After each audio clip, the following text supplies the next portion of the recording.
Selenium for Beginners with Rex Jones II. Closed captioning is available for you. Switch CC on or off.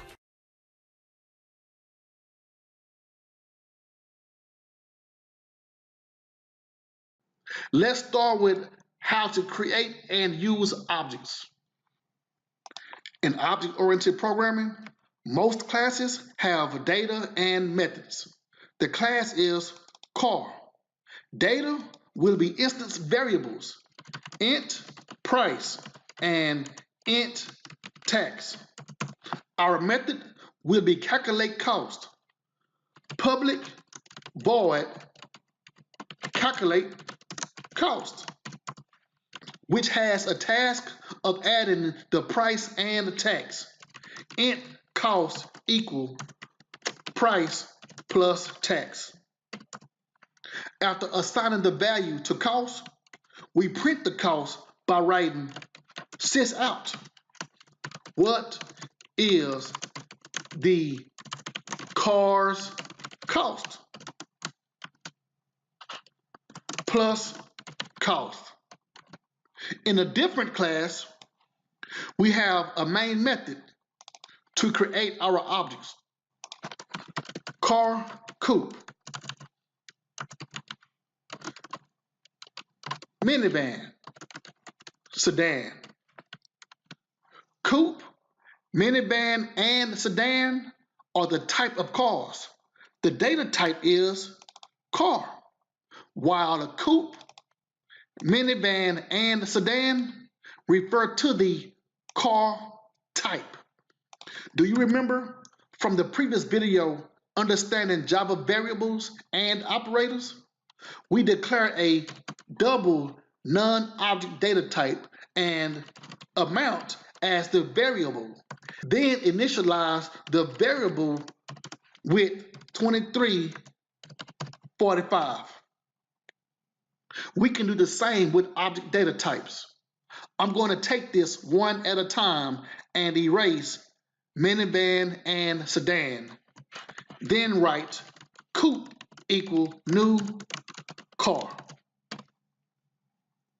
The first line declares coupe as a reference to an object of type car. That's why we call coupe an object reference variable, because it is a variable that refers to an object. The second line creates a new car object and assigns a reference to coupe. These two lines can be written as car coupe equal new car.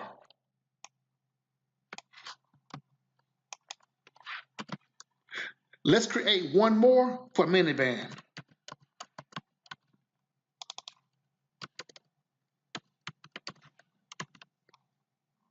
Coupe and minivan refer to the car object. As a result, the car object is a template of the car class. So check this out. Since the car class has price, tax, and the ability to calculate the cost, coupe will have its own price.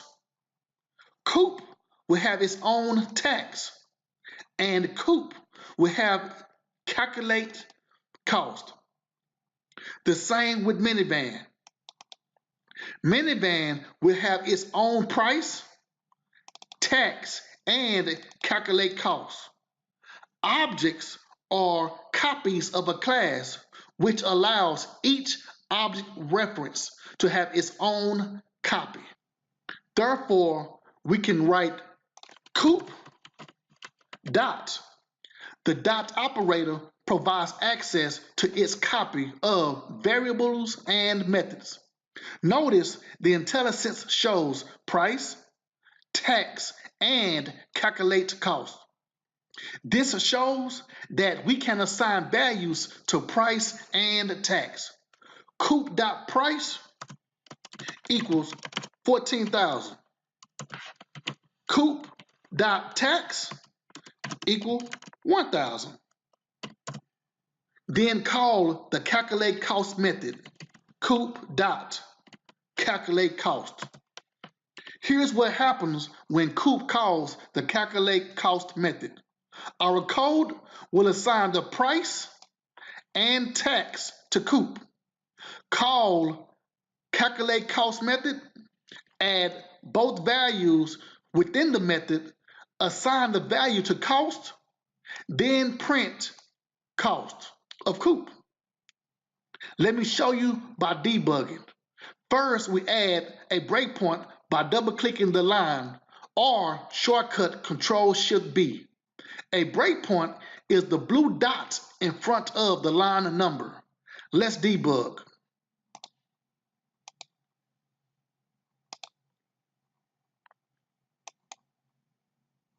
Debug has stopped at price.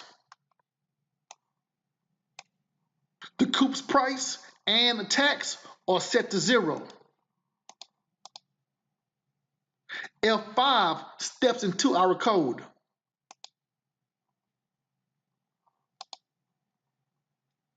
$14,000 is assigned to price. F5 again, and tax is assigned 1,000. Coop is getting ready to call calculateCost method to add our price and the tax.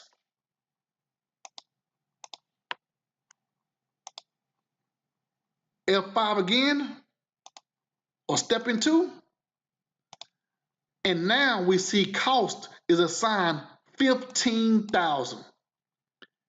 Next, we print the cost of coop.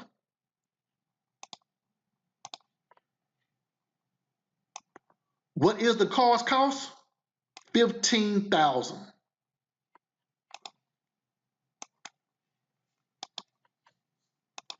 The same happens for minivan.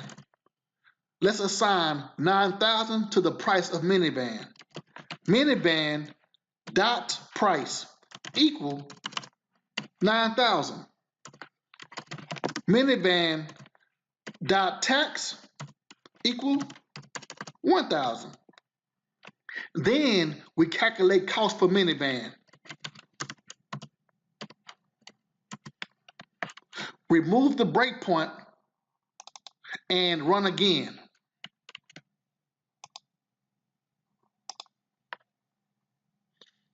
Coupe is 15,000 and the minivan is 10,000.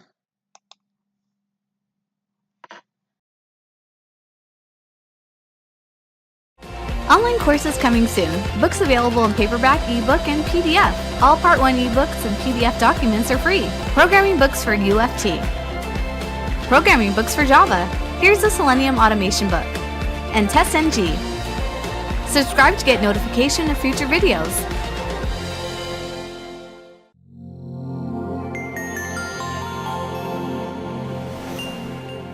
Don't forget to like, comment, and share.